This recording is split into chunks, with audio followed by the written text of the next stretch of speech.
Pues estamos con nuestro primer invitado de hoy, con Pedro Busetti, titular de DEUCO, ¿no? La Defensa de Usuarios y Consumidores. Gracias por estar acá, Pedro. No, gracias a ustedes.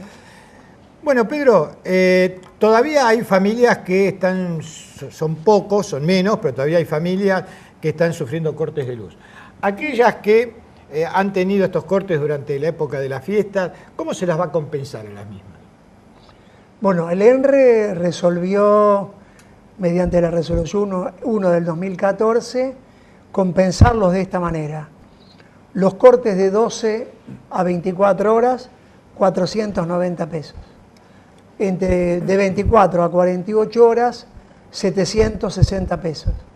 Y más de 48 horas, 870 pesos.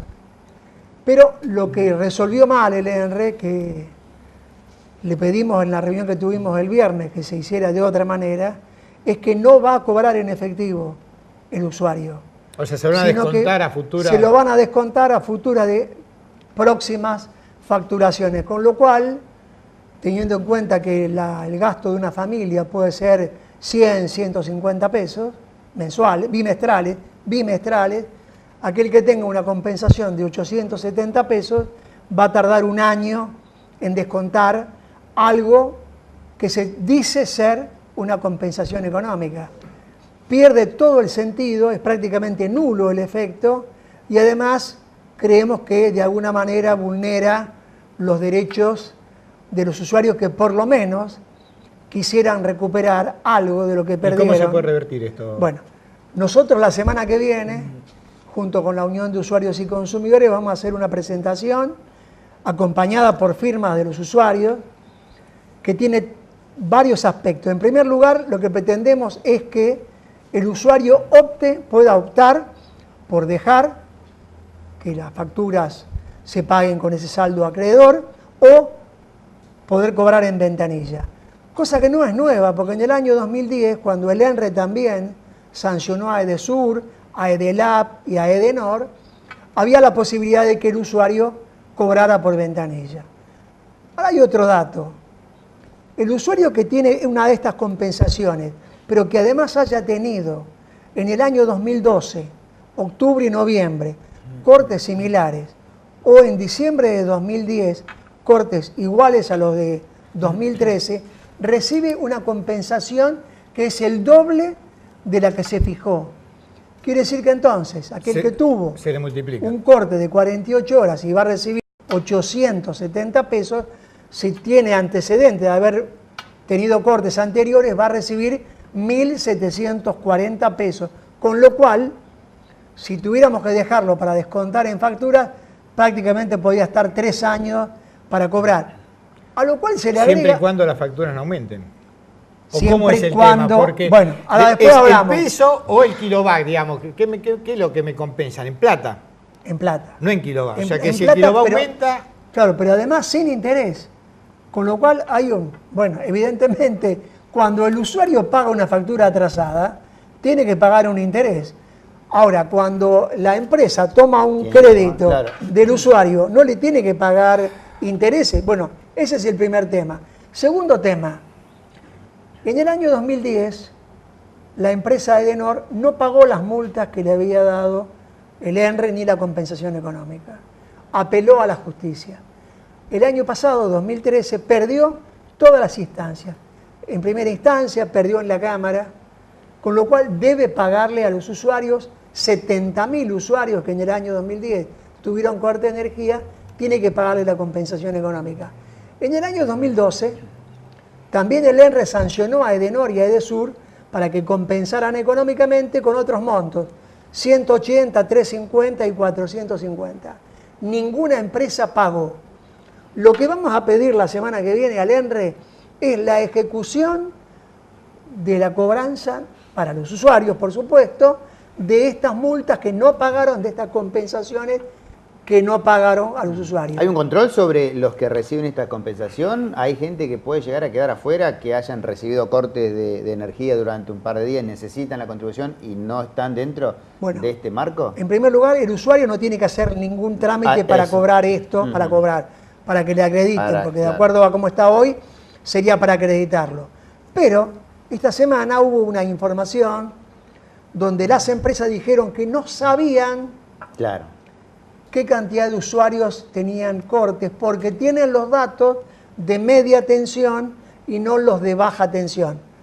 A eso le tenemos que decir al ENRE que controle que efectivamente todos los usuarios que tuvieron cortes, que son más que en el año 2010. En el año 2010 hubo 190.000 de sur y 70.000 de Edenor. Este año hay más. Fíjense ustedes que en uno de los días de mayor temperatura, en el call center de Edenor recibieron 70.000 llamados en un día, y en el de Edesur 90.000. Para que tengamos una idea de la magnitud. Que eso no significa que estos 160.000 fueron todos los que tuvieron corte, sino que son mucho más. Llamaron 160.000. No, claro, obviamente, por supuesto, llamaron. Sí. Bueno, otro tema también importante. Vamos a reclamarle al ENRE que los usuarios que tienen cortes de más de 48 horas, hay gente que tuvo 14 días, hay gente que está hoy sin luz hace 14 días. Esa gente no puede recibir 870 pesos. Vamos a pedir que, además de los 870 pesos por 48 horas, haya 200 pesos por día excedente. Ahora, podrá decir alguien, no es descabellado pedir eso. Lo estamos pidiendo de acuerdo a lo que marca la ley. Porque la Ley de Defensa del Consumidor, la 24.240, en el artículo 40 bis, habla del daño directo que pueden provocar los proveedores. En este caso, los proveedores son empresas de distribución eléctrica. ¿Cómo dice que se sanciona a las empresas?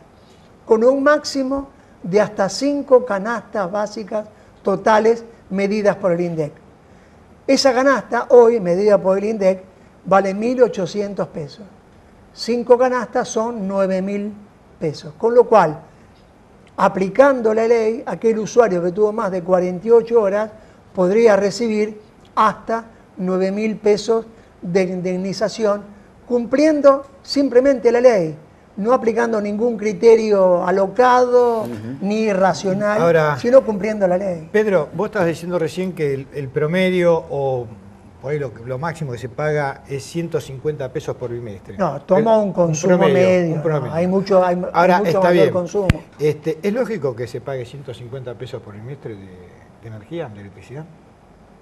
Bueno, eso es lo que ha estipulado el gobierno, lo que ha dejado las tarifas en ese margen. Ahora, a ver, se pagan tarifas que están congeladas desde hace unos cuantos años. Pero el usuario, a partir de enero del año 2002, el usuario a partir de enero está pagando ese fondo llamado FOSEDE, que está destinado para que las empresas inviertan. En cada bimestre hay usuarios que pagan desde 4 a 180 pesos según el consumo, por bimestre. ¿Por qué? Porque como las empresas dicen no tener recursos para invertir, el gobierno creó este fondo Resolución 387 del año 2012, que juntó este año 1.200 millones de pesos y que se supo en los últimos días hay 340 millones que no se gastaron, o sea que quedaron en las cajas de las empresas y no se invirtieron como debían invertirse. Otro fondo que también va a las empresas es el llamado Programa de Uso Racional de la Energía. O sea, hoy todos los usuarios estamos pagando un castigo por consumir más energía que en años anteriores. ¿Cómo se mide el consumo actual 2014? Se compara con el año 2003. Quiere decir que todos los usuarios estamos pagando, además del kilowatt, además del fondo, estamos pagando también este programa de uso racional de la energía, que es un aumento de tarifas encubierto, como es el FOSEDE. O sea, se congelaron en 2002. Ahora hay dos mecanismos que son aumentos de tarifas que están encubiertos de alguna manera, y que van directamente a las empresas. Hace 2 días o 3, el gobierno le quitó los fondos del FOSEDE, los 1.200 millones, para manejarlo él, porque se dieron cuenta, después de prácticamente un año, que no habían invertido. Con lo cual, uno tiene que decir que evidentemente hay una responsabilidad de las empresas en los cortes de energía eléctrica, pero también hay una responsabilidad del gobierno nacional, del ENRE, del ministerio, en no controlar que se ejecutaran las obras que además pagamos los usuarios, ¿no? Podríamos seguir hablando del tema energético. Se entendió. Se entendió bien. Esperemos que los usuarios entiendan. Se entendió. Y si no, que llamen por teléfono para preguntar. Lo que sigue sin entenderse ni tiene sentido común es que se subsidie tarifa a gente que no necesita ese subsidio. Esto es lo que no se entiende, Pedro. Que haya argentinos que viven en el interior del país que paguen mucho más de los que viven en Capital Federal o la ciudad autónoma o en el conurbano. Y que incluso está bien atender a los sectores más vulnerables con subsidios, pero no a aquellos que tienen la posibilidad de pagarlo y que el subsidio es indiscriminado. O sea, en realidad el precio de la tarifa nuestra es irrisorio. Es irrisorio. A ver, esto es parte de la verdad. Hay un subsidio a las distribuidoras que nadie o muy poca gente sabe. El megavatio Edenor y Edesur lo pagan 80 pesos, vale 230. ¿Quién pone los 150 diferenciales? El Estado. Todos nosotros ponemos. Quiere decir entonces que eso le posibilitó a Edenor y a Edesur ganar 1.900 millones de pesos el año pasado, datos que han aparecido estos últimos días de investigadores.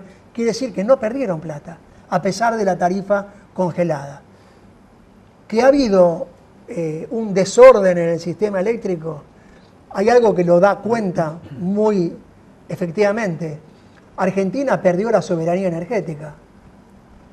Argentina tenía gas para poder producir energía eléctrica y ahora tenemos que importar. Este año va a haber un gasto de 13.000 millones de dólares para que barcos extranjeros traigan el gas congelado a Bahía Blanca y de allí saquemos para producir energía eléctrica. Evidentemente que esto es así, pero decimos, ordenar no implica reajuste tarifario salvaje.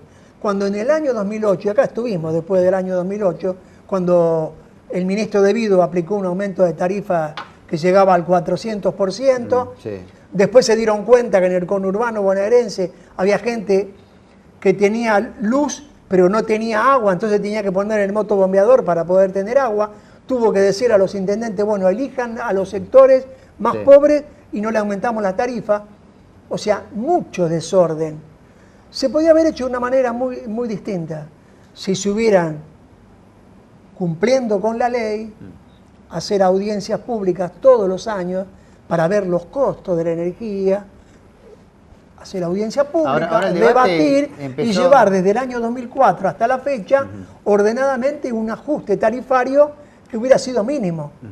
Pero obviamente hoy, como plantean algunos sectores de la oposición y algunos ex técnicos que fueron ministros o secretarios de energía de las épocas más nefastas, de hacer un ajuste salvaje de tarifa, es imposible, porque sería esto generar un costo para los sectores de menores recursos. Ahora, el debate, ¿es del Estado o privado? Ya probamos las dos. Mira, nosotros, como concepto ideológico, nos opusimos a las privatizaciones, no a las de la energía eléctrica, a YPF, a SOMISA, a las cajas de jubilaciones, a todas. Fuimos obviamente contrarios a la reforma liberal que practicaron Menem y Cavallo, con lo cual estamos diciendo que nosotros quisiéramos que el sistema estuviera en manos del Estado. Ahora, del Estado eficiente, a ver, vamos a decir, por ejemplo, de un Estado como estuvo YPF en manos del Estado cuando Mosconi, cuando Oca Baldrich eran los funcionarios de YPF. Ahora, funcionarios ineficientes o corruptos o con clientelismo político, evidentemente que no. Bueno, es un Estado distinto. Recordemos que Petrobras se origina y se expande en virtud de lo que ha sido YPF, o sea, ellos copiaron exactamente el modelo YPF. Pedro, vamos a ir a otro tema. Hoy se está hablando mucho del tomate, pero más allá del tomate y de esto que parece una vieja canción. Hay que decirle al ministro Capichanich que aquí en la esquina, acá en Bolívar y Rivadavia, en Ramos Mejía, hay tomate a 2 kilos por 15 pesos. Y que el tomate en el mercado central, que depende del gobierno nacional, el de mejor calidad, el tomate redondo, vale 3 pesos con 98. Y también hay que decirle que el acuerdo de precio que hicieron con los supermercados, el precio del tomate es 11 pesos con 50, casi el triple de lo que vale en el mercado central. Sí, aparte estamos en una época estacional donde abunda el tomate y donde es más barato, es la época más barata del tomate. Pero digo, se llegó a un acuerdo de precios. ¿Va a dar resultado esto, desde tu punto de vista? A ver, el anterior secretario de Comercio había hecho un acuerdo con 500 productos. Nunca se cumplió. Cuando se lanzó el acuerdo con 500 productos, nosotros nos tomamos el trabajo de relevar en 10 cadenas de supermercados 100 productos alimenticios. En todas las grandes cadenas había 50. No había azúcar, no había hierba, no había aceite, etcétera, etcétera. ¿Qué quiere decir? ¿Quiénes no cumplieron? Las grandes cadenas de supermercados. ¿Fueron sancionados? No. ¿Les reclamaron el cumplimiento del acuerdo? No. ¿Quién se perjudicó? Los consumidores. El azúcar tenía que estar a 2,77. No hubo nunca azúcar a 2,77. Siempre estuvo 5 o 6 pesos. Ahora, un nuevo acuerdo se convalida con 194, ya no 500, y el azúcar que estaba a 2,77, por ejemplo, se firma el acuerdo 6 pesos. 100 y pico por ciento. Los aceites, que también estaban en el acuerdo anterior, ahora están en este acuerdo, pero con un 40% de aumento. Y otros productos. O sea que este acuerdo se va a poder cumplir, ¿vos crees? Porque hay un colchón que permite cumplir con este acuerdo. Totalmente. Y que, bueno, estos productos van a estar en la góndola. Los precios que han puesto en el acuerdo son precios de mercado. Nosotros hicimos una comparación con los precios mayoristas, o sea, tomando los del acuerdo, con los precios de Vital, Maxi Consumo, Masivo, ¿sí? Hay un 30% de diferencia en los supermercados mayoristas, menos que las grandes cadenas de supermercados. ¿Fue una avivada de los supermercadistas o ineficacia del Estado en controlar? No, hay una cuestión estructural. Tanto la producción industrial como la distribución minorista están altamente concentradas. Para dar un dato, en la capital, de las 5 grandes cadenas que están en Capital y Gran Buenos Aires, que las conocemos todos, sí, hay 424 locales. Quiere decir que todo el consumo de alimentos y artículos de limpieza y perfumería en Capital Federal va a la caja de las grandes 5 cadenas, de las cuales una es argentina y 4 son extranjeras. La producción industrial pasa lo mismo. Cuando uno ve y analiza los 194 productos que están en el acuerdo, sacando los productos frescos, carne y verdura, va a ver que esos productos son suministrados por 10 o 12 empresas. No entra ningún productor, ni pequeño ni mediano. Digo, para darnos cuenta, le pido al oyente, al televidente que haga este ejercicio, que vaya a un supermercado de los 5 grandes que están acá en el oeste o en Capital Federal, que busque queso duro, menor a 100 pesos el kilo, a ver si lo encuentra. Que vaya al mercado central, a ver cuánto vale el queso duro, el más caro, 70 pesos el kilo. Ahora pregunto, si hay productores que pueden llevar queso entre 50 y 70 pesos para vender al público, ¿por qué no están en los supermercados? ¿Por qué no están? Porque son 5 distribuidores, 5 productores, los grandes, que acuerdan con las grandes cadenas de supermercados. Bueno, para nosotros, los supermercados son parte del problema y no de la solución.